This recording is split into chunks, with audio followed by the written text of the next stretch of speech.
Ma fille a dit que la fête était annulée. Mais quand je suis arrivé au restaurant, j'ai découvert qu'il festoyait à mes frais.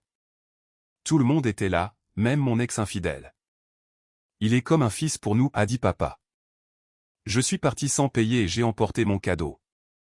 Donc, me voilà, à 37 ans, debout devant mon placard, essayant de choisir quelque chose de joli pour la fête du 45e anniversaire de mariage de mes parents. Je suis Émilie, et laissez-moi vous dire que les derniers mois ont été un véritable cauchemar. Il y a 3 mois, j'ai finalement divorcé de mon ex-mari infidèle. Et honnêtement, j'essaie toujours de reconstruire ma vie. Laissez-moi vous donner un peu de contexte. J'ai surpris mon mari avec sa maîtresse dans notre propre lit. Après 15 ans de mariage, voilà ce que j'obtiens. Mais ce n'était même pas le pire. La procédure de divorce a été un cauchemar qui a traîné pendant des mois parce qu'il s'est battu pour chaque centime. Il a refusé toute conciliation préalable, nous avons donc dû passer par tout le processus judiciaire. Cet homme a eu l'audace de refuser de payer une pension alimentaire pour notre fille de 12 ans, Sarah. Il a même exigé un test ADN parce qu'il prétendait que je l'avais trompé. Moi, la femme qui est restée à la maison, qui s'est occupée de son enfant et a soutenu sa carrière pendant qu'il avait une liaison. Le tribunal a ordonné le test ADN, et surprise, surprise, Sarah est bien sa fille. Le juge a statué en ma faveur. Nous avons tout partagé 50-50e, et maintenant il paie une bonne pension alimentaire pour Sarah. Une fois le divorce finalisé, j'ai utilisé ma moitié des biens pour acheter un bel appartement pour Sarah et moi. Nous avions besoin d'un nouveau départ, loin de tous les souvenirs de ce mariage toxique. J'ai mis le reste de l'argent sur mon compte d'épargne. Pour la première fois depuis des années, j'ai eu l'impression de pouvoir respirer à nouveau. Mes parents, Linda et Robert, savaient tout ce qui s'était passé pendant le divorce. Ils m'ont vu pleurer. Ils étaient au courant de l'infidélité. Ils m'ont vu me débattre pendant ces horribles mois au tribunal. Alors, vous pouvez imaginer mon choc quand ma mère a mentionné nonchalamment au dîner la semaine dernière qu'elle voulait inviter mon ex-mari à leur fête d'anniversaire. « Maman, absolument pas, lui ai-je dit fermement. Il n'est absolument pas question qu'il vienne à votre fête. » Elle m'a regardé avec ses yeux de chien battu et a dit, « Mais Émilie, nous avons toujours eu une si bonne relation avec lui. Il fait partie de notre famille depuis si longtemps. Il a cessé de faire partie de notre famille au moment où il a décidé de tromper ta fille, ai-je rétorqué. Je ne m'assiérai pas à la même table que cet homme. Mon père est intervenu. Allez, Émilie. Ne pouvons-nous pas tous nous entendre pour une nuit? Je ne pouvais pas en croire mes oreilles. Ces gens m'avaient vu traverser la pire période de ma vie, et ils voulaient inviter celui qui en était la cause à leur célébration. Mais j'ai tenu bon, et ils ont finalement accepté de ne pas l'inviter. Il y a quelques semaines, maman m'a demandé si je pouvais aider à payer pour la fête d'anniversaire. Ils voulaient la faire dans ce très beau restaurant du centre-ville avec environ 20 invités, y compris mon frère aîné Marc, ma sœur Jessica, et leur famille, ainsi que quelques parents proches et amis de la famille. J'avais l'argent du règlement du divorce, alors bien sûr j'ai dit oui.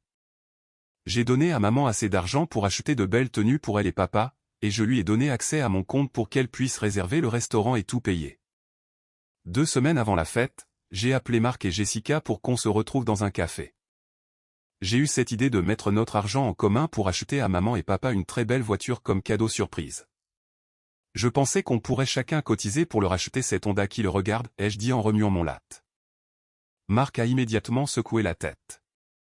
Je n'ai pas ce genre d'argent en ce moment. Les temps sont durs avec les enfants et tout. Jessica a acquiescé. Pareil pour moi. Nous leur avons déjà acheté quelque chose de bien, cependant. J'étais déçu, mais pas surprise. Marc travaille dans la finance et le mari de Jessica dirige sa propre entreprise. Ils s'en sortent tous les deux bien financièrement, mais ils ont toujours été assez près de leurs sous quand il s'agit d'affaires de famille. J'ai accepté leur décision et je me suis dit que j'achèterais simplement quelque chose de plus petit à la place. Mais le soir même, maman m'a appelé, criant pratiquement d'excitation.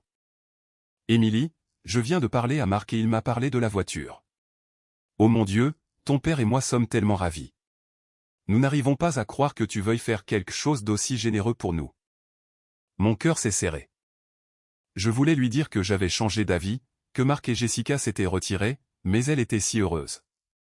Je pouvais entendre papa en arrière-plan demander ce qu'était tout ce remue-ménage, puis je l'ai entendue suffoquer quand elle lui a dit. Comment pouvais-je leur briser le moral comme ça? Alors, je l'ai fait. Je suis allé chez le concessionnaire Honda le lendemain et je leur ai acheté la voiture. Je l'ai mise à mon nom pour les assurances et je l'ai conduite chez eux une semaine avant la fête. Quand ils m'ont vu arriver dans leur allée, ils se sont tous les deux mis à pleurer. Maman m'a serré si fort que j'ai cru qu'elle allait me briser les côtes. Tu es une si bonne fille, a dit papa en s'essuyant les yeux. Nous ne te méritons pas. En y repensant maintenant, ces mots semblent assez ironiques. Donc, me voilà, ce matin, en train de me préparer pour ce que je pensais être une belle célébration des 45 ans de mariage de mes parents. J'ai choisi cette magnifique robe bleue que j'avais gardée pour une occasion spéciale. Je me suis coiffé et j'ai même fait des folies en me faisant faire les ongles hier. J'étais en train de mettre la dernière touche à mon maquillage quand j'ai entendu la porte d'entrée s'ouvrir. Sarah est entrée en courant, portant encore son casque de vélo et l'air essoufflé. « Maman, je suis allée chez mamie et papy », a-t-elle dit en enlevant son casque et en secouant ses cheveux. « Mamie m'a demandé de te dire que la fête n'a pas lieu ce soir. Elle a dit qu'elle ne se sentait pas bien. » J'ai arrêté ce que je faisais et je me suis tourné vers elle. « Comment ça, la fête n'a pas lieu ?» Quand je suis arrivé chez eux, mamie était allongée sur le canapé avec une serviette humide sur le front. Elle avait l'air vraiment pâle et malade. Papy était assis à côté d'elle, l'air inquiet. Mamie m'a dit de revenir ici en vélo pour te dire qu'ils avaient dû annuler la fête parce qu'elle était trop malade pour y aller. Mon cœur a sombré. Toute cette préparation, la nouvelle robe, l'excitation, et maintenant tout était annulé. Mais plus que la déception, je m'inquiétais pour la santé de ma mère. J'ai immédiatement appelé son téléphone portable. « Maman, Sarah vient de me dire que tu ne te sens pas bien. Qu'est-ce qui se passe ?»« Oh, Émilie, dit-elle d'une voix frêle que je ne lui avais jamais entendue. Je me suis réveillée ce matin et j'étais si anxieuse pour ce soir.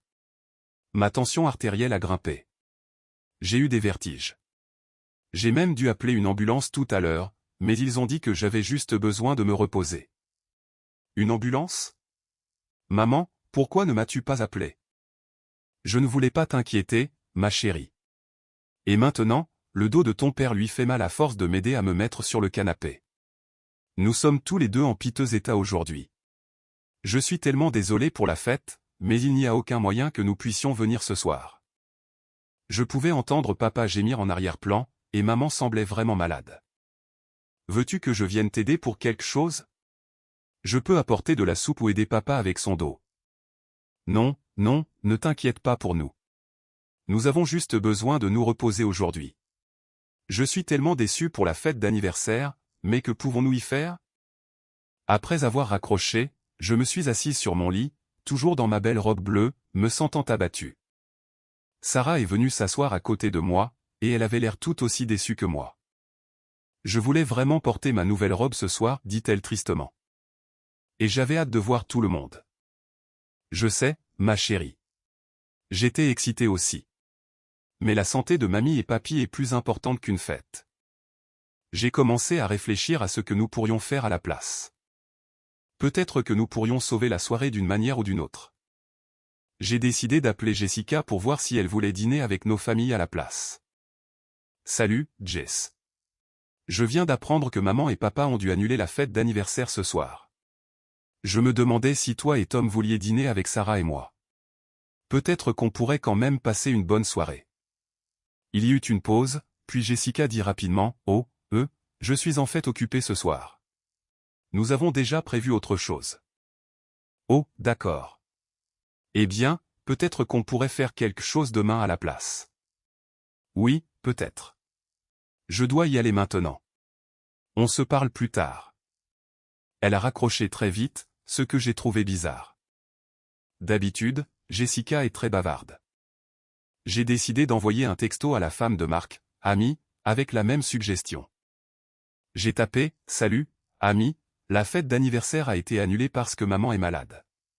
Ça vous dit de dîner avec les familles ce soir à la place ?» Amy a répondu par texto en quelques minutes. « Désolé, nous sommes occupés ce soir aussi. Nous avons déjà des projets. » Maintenant, je commençais à avoir des soupçons. Mes deux frères et sœurs avaient des projets le soir même de la fête d'anniversaire de nos parents. Cela semblait être une coïncidence assez énorme. Amy publie toujours la moindre petite chose qu'elle fait sur Instagram. J'ai donc décidé de vérifier sa page. J'ai ouvert Instagram et je suis allé sur le profil d'Amy. La publication la plus récente datait d'il y a quelques minutes à peine.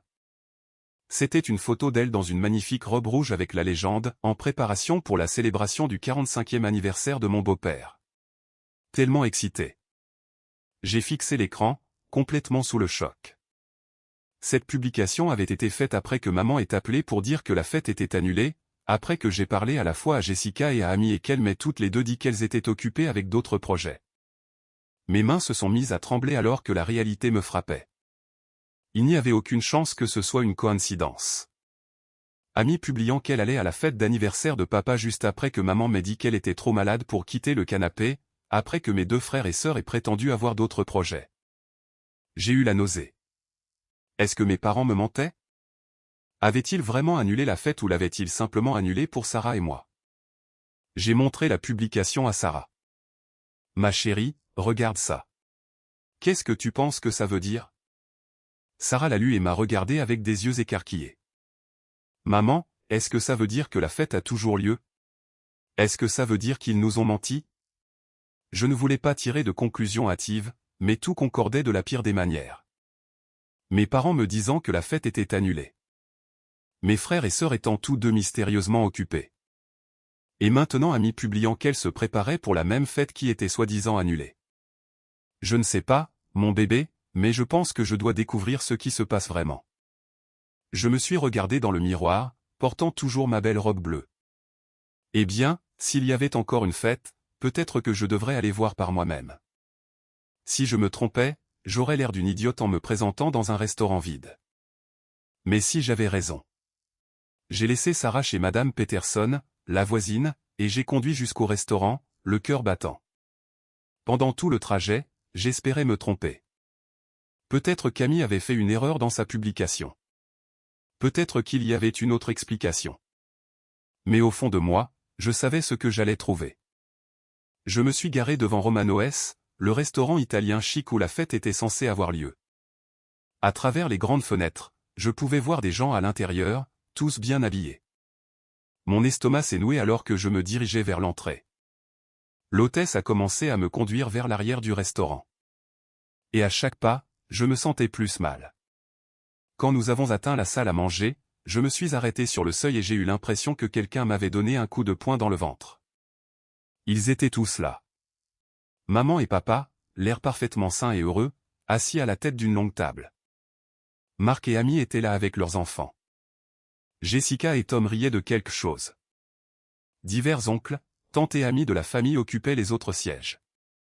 Et là, assis juste à côté de mon père comme s'il était à sa place, se trouvait mon ex-mari, Derek.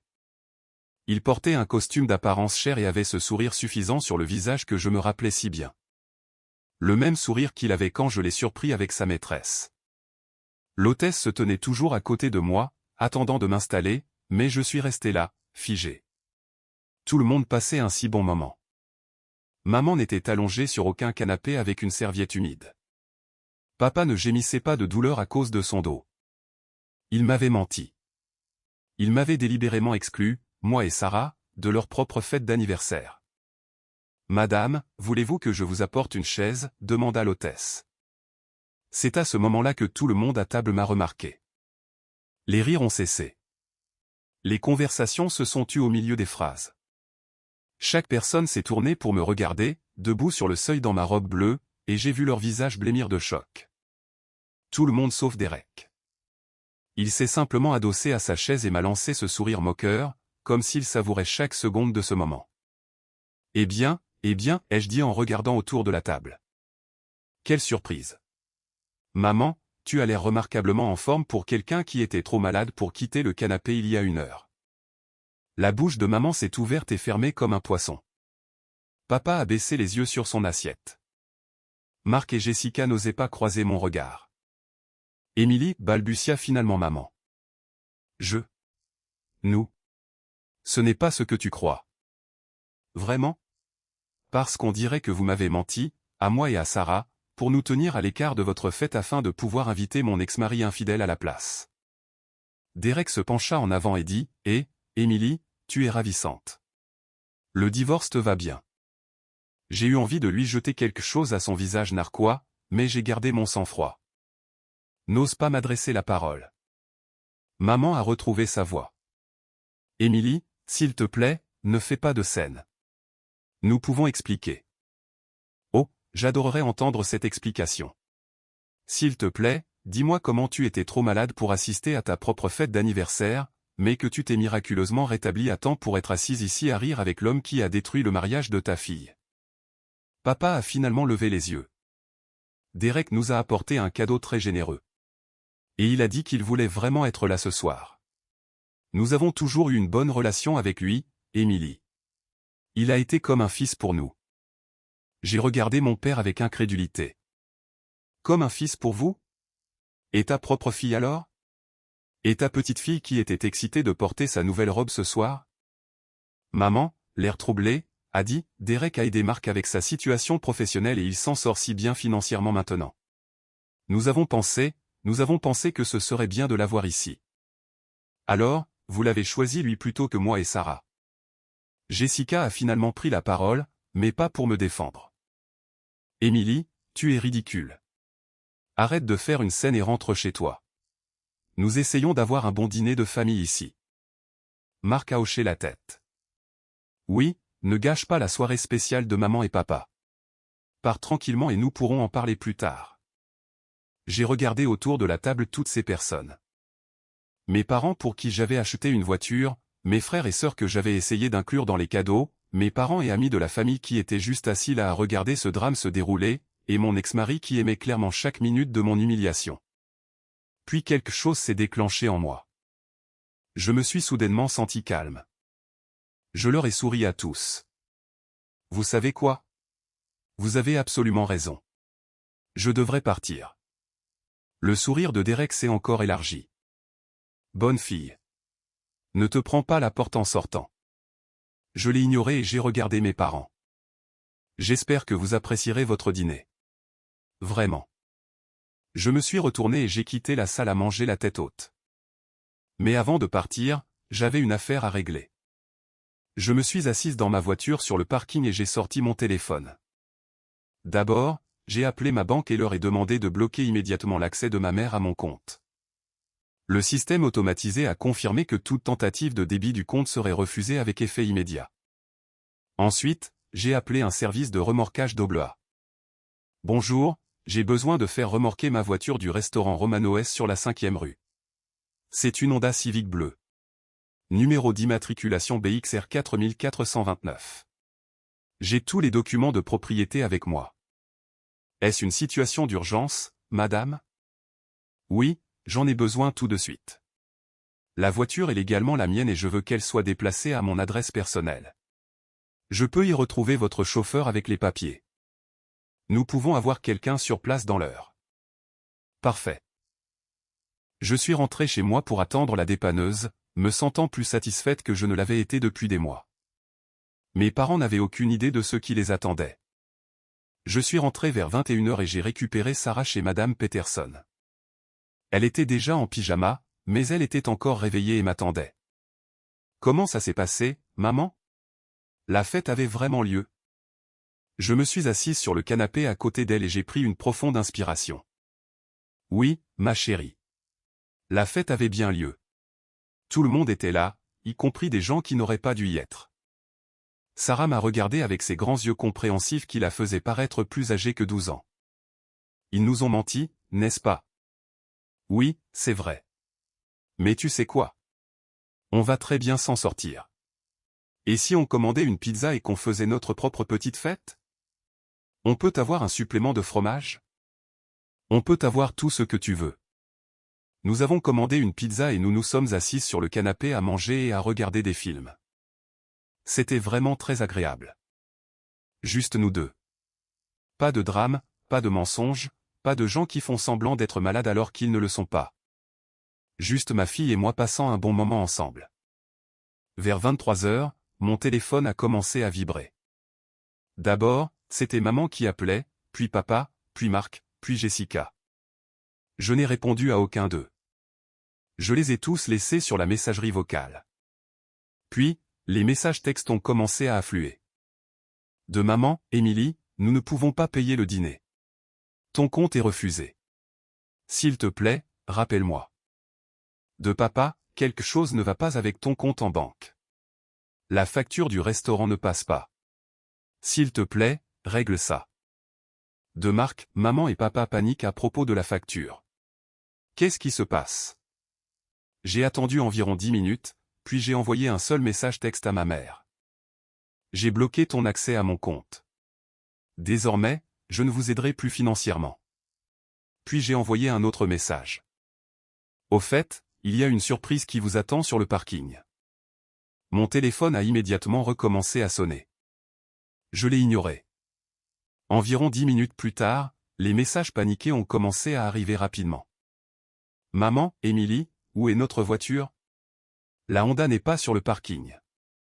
Papa, où as-tu emmené notre voiture? C'est du vol. Marc, tu ne peux pas simplement reprendre leur voiture. C'était un cadeau.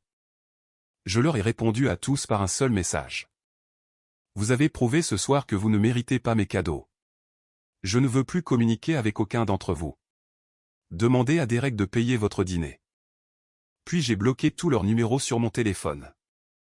Sarah me regardait faire tout ça et elle n'a rien dit, mais je pouvais dire qu'elle comprenait ce qui se passait. Est-ce qu'on ne verra plus jamais mamie et papy? Demanda-t-elle doucement. Je ne sais pas, ma chérie. Ils nous ont fait beaucoup de mal ce soir. Parfois, quand les gens te font autant de mal, tu dois prendre tes distances avec eux pour te protéger. Elle a hoché la tête comme si cela avait du sens pour elle. Je ne suis plus triste d'avoir manqué la fête. Je me suis plus amusé ce soir avec juste toi. Cela m'a fait sourire. Moi aussi, mon bébé. Moi aussi. Le lendemain matin, j'ai rendu la Honda au concessionnaire où je l'avais achetée. Comme je ne l'avais eu qu'une semaine et qu'elle était en parfait état, ils ont accepté de la racheter pour presque exactement ce que j'avais payé. J'ai déposé l'argent directement sur mon compte d'épargne. 2 jours plus tard, j'étais à l'épicerie quand j'ai croisé ma tante, Carole. Carole est la sœur de mon père, et c'est la plus grande commère de la famille. Elle adore les drames plus que tout au monde. Alors, bien sûr, elle était à la fête d'anniversaire. Elle m'a attrapé le bras dès qu'elle m'a vu. Émilie, oh mon Dieu, il faut que je te raconte ce qui s'est passé au restaurant après ton départ. Je n'avais pas vraiment envie de l'entendre, mais en même temps, si. Que s'est-il passé, Carole? Eh bien, après ton départ, tes parents ont essayé de payer le dîner avec ton compte comme ils l'avaient prévu, mais il était constamment refusé. Ils ont essayé 3 fois différentes, et ça ne fonctionnait pas. Ta mère devenait de plus en plus paniquée. Carole vibrait pratiquement d'excitation en me racontant cette histoire. Alors, ils ont demandé à Marc et Jessica de payer le dîner, mais tous les deux ont dit qu'ils n'avaient pas apporté leur carte de crédit. Tu peux y croire? Qui va dans un restaurant chic sans carte de crédit? En fait, je pouvais y croire. Mon frère et ma sœur sont toujours prudents avec l'argent quand il s'agit des dépenses des autres. Alors, a poursuivi Carole, tes parents ont demandé à Derek de payer le dîner. Il a dit, je vous ai déjà fait un cadeau. Je ne paie pas le dîner en plus. Juste comme ça, après tous les efforts que ta mère a fait pour s'assurer qu'il puisse venir. Je devais admettre que c'était assez satisfaisant à entendre. Ta mère s'est mise à pleurer là, à table. Elle a dit, à cause de toi, nous avons perdu notre fille et maintenant tu ne veux même pas nous aider à payer le dîner. Derek s'est vexé et a dit que ce n'était pas de sa faute si tu faisais des histoires. Puis ton père a dit à Derek qu'il devrait peut-être partir. Carole était vraiment plongée dans son histoire maintenant. Derek s'est levé, a pris son cadeau avec lui et il a dit à Marc qu'il allait le faire virer de son travail puisque Derek l'avait aidé à l'obtenir. Puis il est juste parti. Que s'est-il passé après ça? Eh bien, tous les invités ont commencé à se sentir mal à l'aise. Les gens ont commencé à trouver des excuses et à partir. Finalement, tes parents ont dû payer tout le dîner avec leur carte de crédit et ils n'étaient pas contents du tout. J'ai essayé d'avoir l'air compatissante, mais honnêtement, j'avais l'impression qu'ils avaient eu exactement ce qu'ils méritaient. Et puis, quand ils sont sortis sur le parking, leur voiture avait disparu. Ta mère pleurait encore plus fort. Et ton père criait qu'il allait appeler la police jusqu'à ce que Marc lui rappelle que la voiture était légalement à toi. On dirait que ça a été toute une soirée, ai-je dit. Émilie, je dois te demander. As-tu vraiment repris leur voiture? La voiture était à moi, Carole. Je l'ai achetée. Elle était immatriculée à mon nom, et j'ai décidé que je la voulais en retour. Carole a hoché la tête comme si c'était la chose la plus raisonnable au monde. Eh bien, je ne peux pas dire que je te blâme. Ce qu'ils t'ont fait était assez horrible. Mentir sur le fait d'être malade juste pour t'éloigner afin qu'ils puissent t'inviter des recs. C'est bas, même pour ta mère. Samedi dernier, j'étais assise dans mon salon en train de lire quand j'ai entendu frapper à ma porte. J'ai regardé par le Judas et j'ai vu maman et papa debout là. Ils avaient l'air fatigués et tristes, ce qui était un grand changement par rapport à leur air heureux à leur fête. J'ai ouvert la porte, mais je ne les ai pas invités à entrer. Qu'est-ce que vous voulez? Les yeux de maman étaient rouges comme si elle avait pleuré. Émilie, s'il te plaît. Nous devons parler. Nous savons que nous avons tout gâché et nous sommes désolés. Nous voulons arranger les choses. Nous avons réalisé que nous avions fait une terrible erreur, a ajouté papa. Nous n'aurions jamais dû te mentir. Nous n'aurions jamais dû choisir Derek plutôt que toi et Sarah. Vous avez raison. Vous n'auriez pas dû. Pouvons-nous avoir la voiture, a demandé maman. Nous en avons vraiment besoin pour nous déplacer. Je les ai regardés tous les deux, debout sur mon paillasson. J'ai déjà rendu la voiture au concessionnaire et récupéré mon argent. Leurs visages se sont décomposés. Tu l'as vendu? Je l'ai vendu. Et avant que vous ne le demandiez, non, je ne vous en achèterai pas une autre. Papa a essayé une autre approche. Émilie, nous sommes une famille. Les familles se pardonnent. Ne pouvons-nous pas arranger ça? Tu sais quoi, papa? Tu as raison, les familles devraient se pardonner. Mais les familles ne devraient pas non plus se mentir. Les familles ne devraient pas choisir la personne qui a blessé leur fille plutôt que leur propre fille. Et les familles ne devraient pas exclure une fillette de 12 ans de la fête d'anniversaire de ses grands-parents. Maman s'est remise à pleurer. Nous savons que nous avons eu tort. S'il te plaît, donne-nous juste une autre chance. J'ai besoin que vous partiez tous les deux maintenant. Je ne suis pas prête à en parler. Ils ont essayé de discuter un peu plus, mais ils sont finalement partis. Depuis lors, ils m'envoient des messages depuis différents numéros de téléphone et adresses e-mail pour essayer de me faire répondre. Parfois, ce sont des excuses. Parfois, c'est Marc ou Jessica qui essaient de me convaincre de leur pardonner. Je ne réponds à aucun d'eux. Je sais qu'ils pensent que je suis trop dur. Je sais qu'ils veulent que je passe à autre chose et que je redevienne la fille qui paie pour leur fête et leur achète des voitures, mais je ne peux plus faire ça. Ils m'ont montré exactement où je me situe dans leurs priorités. Sarah me demande parfois si je pense que nous leur reparlerons un jour. Je lui dis que je ne sais honnêtement pas. Peut-être qu'un jour je serai prête à leur pardonner, mais pour l'instant, je suis encore trop blessée et en colère. Ils ont brisé quelque chose entre nous cette nuit-là. Ce que je sais, c'est que Sarah et moi nous en sortons très bien toutes seules. Nous construisons une vie qui n'inclut pas les gens qui nous mentent. Et pour l'instant, c'est exactement ce dont nous avons besoin.